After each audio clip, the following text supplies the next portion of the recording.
welcome back. Really glad you're here with us today. Same here. And if you're new, hi, I'm Annie. And I'm Jake. We're two friends who talk about real everyday stuff in English. And hopefully you pick up some great language along the way. Exactly. We keep it natural, conversational, intermediate level, so you can follow along without a dictionary in your hand. All right, Annie. Before we get into today's topic, I have to say something. Oh no, is this going to be dramatic? Not at all. I just had a really unexpectedly good morning. Define good. I woke up before my alarm, no traffic noise, the coffee was perfect. And I just sat there for like 10 minutes doing absolutely nothing. And that made you happy? Genuinely, yes. I didn't check my phone. I didn't think about my to-do list. I just sat there. And it felt, I don't know, complete. Okay, so funny you say that because today we are actually talking about happiness. Like, what really makes people happy. Oh, that is perfect timing then. Right? Because I feel like everyone says they want to be happy, but very few people actually stop to ask themselves what that means for them personally. And that is such a good point. It sounds like a simple question. What makes you happy? But try answering it seriously, and it suddenly becomes complicated. It really does. So today we're going to unpack that a bit. Why is the question so hard? Why do people end up chasing things that don't actually bring lasting happiness? And what does real, everyday happiness actually look like? Good stuff. And we've got 5 really useful expressions for you today, all woven naturally into the conversation. So stay with us and let's get into it. Okay, Annie, let me start with something I've been thinking about. When you ask someone what makes them happy, they usually say the big things. Getting a promotion, buying a house, going on a dream trip. Right, the highlights, the things that look good on paper. Exactly. And I think there's a word for that. When you're so focused on reaching a future goal that you stop noticing what's already around you. I feel like we all do this. Oh, absolutely. It's like we're always living for the next milestone. When I get that job, when I finish this project, when I move to a bigger place. I'll be happy when. That sentence is everywhere. And the problem is, when you finally get the thing, there's usually a moment of yes, great. And then you start looking for the next thing almost immediately. Which is why I think it's so important to be present in your own life. Like actually here, in the moment you're in. Yes. And there's a phrase I really like for this. Be in the moment. It means to focus fully on what's happening right now, without mentally jumping ahead or looking back. Oh, that's a good one. Be in the moment. And it sounds easy, but it actually takes practice. It really does, especially with phones. We're constantly half present, half somewhere else. I notice that a lot. You'll be having a conversation with someone, and you can just feel that they're not fully there with you. Or you'll be eating something that you actually like and you're scrolling at the same time, so you barely taste it. That's the worst. Okay, so if being in the moment is one piece of it, what else? Well, I think another big one is the comparison trap. This is where you look at what other people have, and suddenly what you have starts to feel like less. Yes, social media is basically a comparison machine at this point. It really is. And here's the thing, you might actually be doing well. You might have things in your life that are genuinely good. But the moment you start measuring it against someone else's version, you lose sight of it. So there's an expression for that. Lose sight of something. It means to forget about it or stop noticing it, especially when you're distracted by other things. Exactly. Lose sight of. And happiness is really easy to lose sight of when you're too busy comparing. I went through a phase where I was doing this constantly. Following a lot of people online whose lives looked really polished and exciting. And I started to feel like my own life was sort of flat. And was your life actually flat? No, not at all.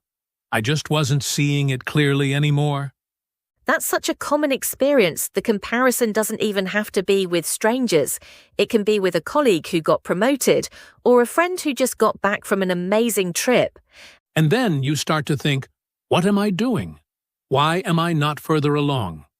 Which completely robs you of any satisfaction you had before. Okay, so we've got be in the moment and lose sight of. What's next? I want to talk about something I think gets overlooked, the idea that happiness is often less about big events and more about how you feel on a normal Tuesday. Oh, say more about that. Well, think about it. Big moments, birthdays, graduations, promotions, those are real, but they're rare. Most of life is just regular days. So if you can only feel happy during the highlights, that's actually a pretty small window. That's a really important shift. It means that what matters is the texture of your everyday life. Exactly. And I think a huge part of that is your relationships. Who do you talk to? Who actually sees you? Who do you feel relaxed around? And not just romantic relationships. I mean friends, family, colleagues you genuinely like, neighbors you say hello to. Yes, because there's this interesting expression, lift someone up. It means to make someone feel better, more encouraged, more positive, just by being there or saying the right thing. Oh, I love that one. Lift someone up. And you know, when you think about it, the people who lift you up, those are often the ones who make ordinary days feel good. Versus the people who kind of drain your energy. You know the kind. We all know the kind. So surrounding yourself with people who lift you up is actually a really practical happiness strategy. 100%. And it works the other way too. Being that person for others, lifting them up, is one of the things that actually gives people a sense of meaning. Which brings me to something I believe in a lot. This idea that happiness and purpose are connected. Like doing something that matters, contributing to something beyond yourself. Yes. It doesn't have to be changing the world. It can be small. Teaching someone something, making something with your hands, showing up for a friend. There's a feeling you get when you've genuinely helped someone. And it's different from the feeling of like winning something or buying something.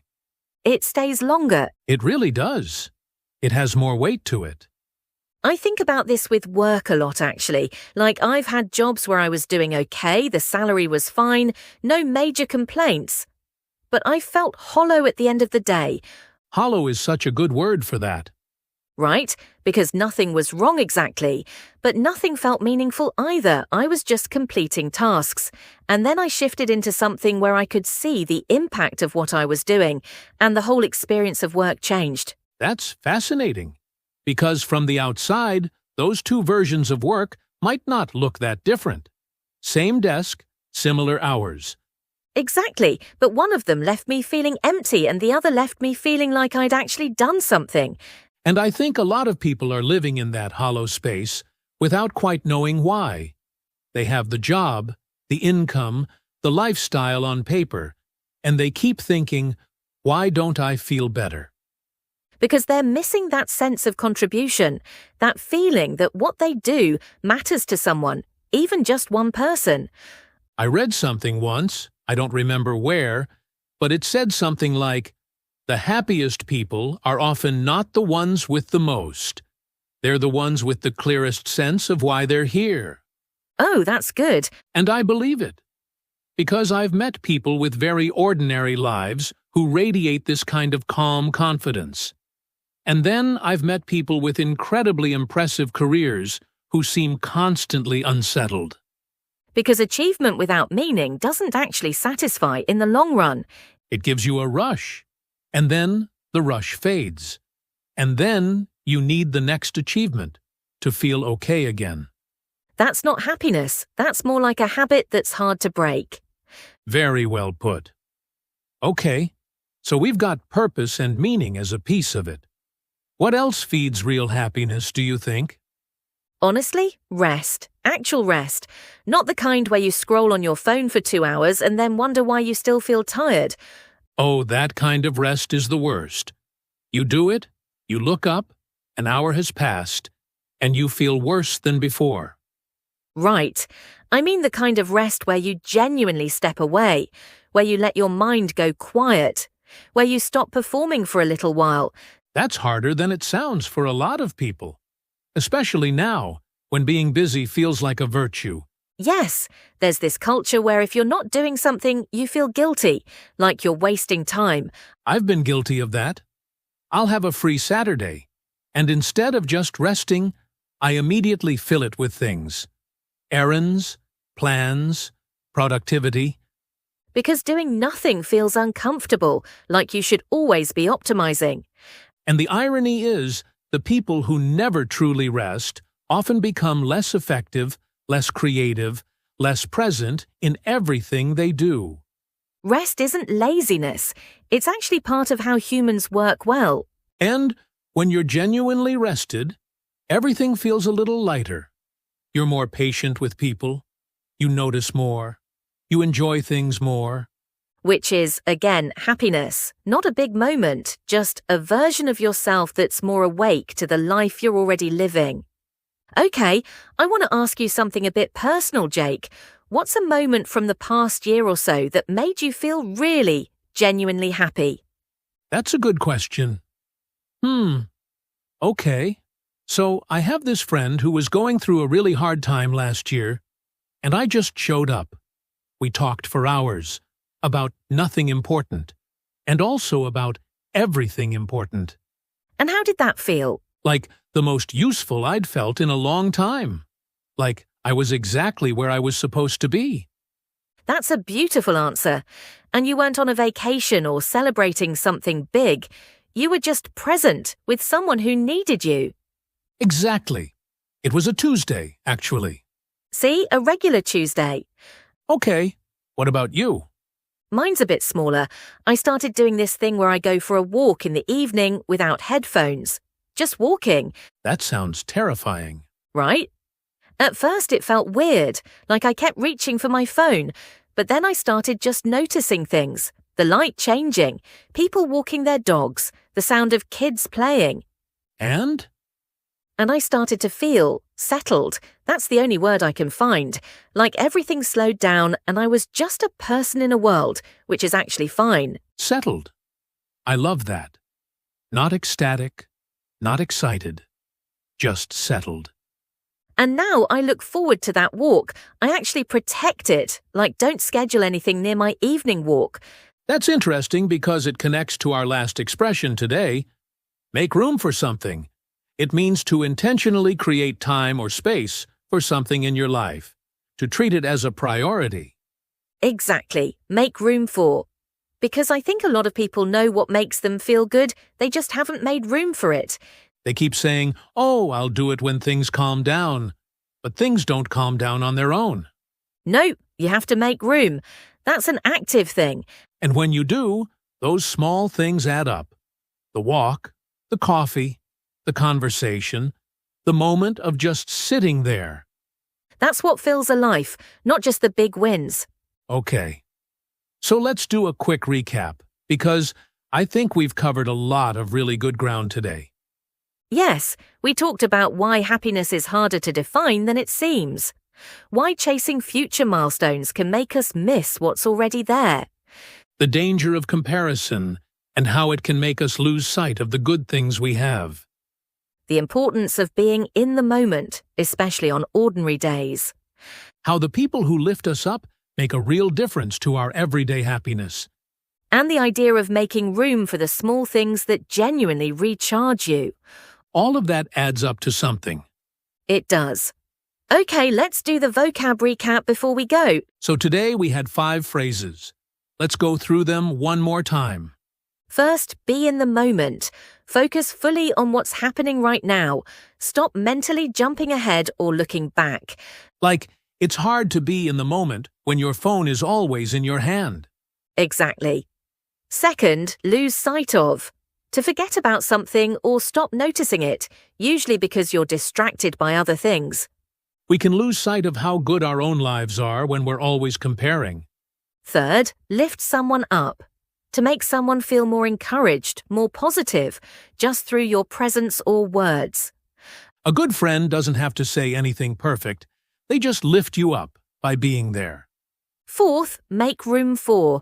To intentionally create space or time for something you value. If you don't make room for rest, you'll always feel like there's no time for it. And fifth, lose sight of, be in the moment, lift someone up, make room for, and today's bonus expression, because I can't let it go. What is it? I'll be happy when. And this one is a warning, not a goal. Yes. The moment you catch yourself thinking I'll be happy when, that's a signal to look at what's already there.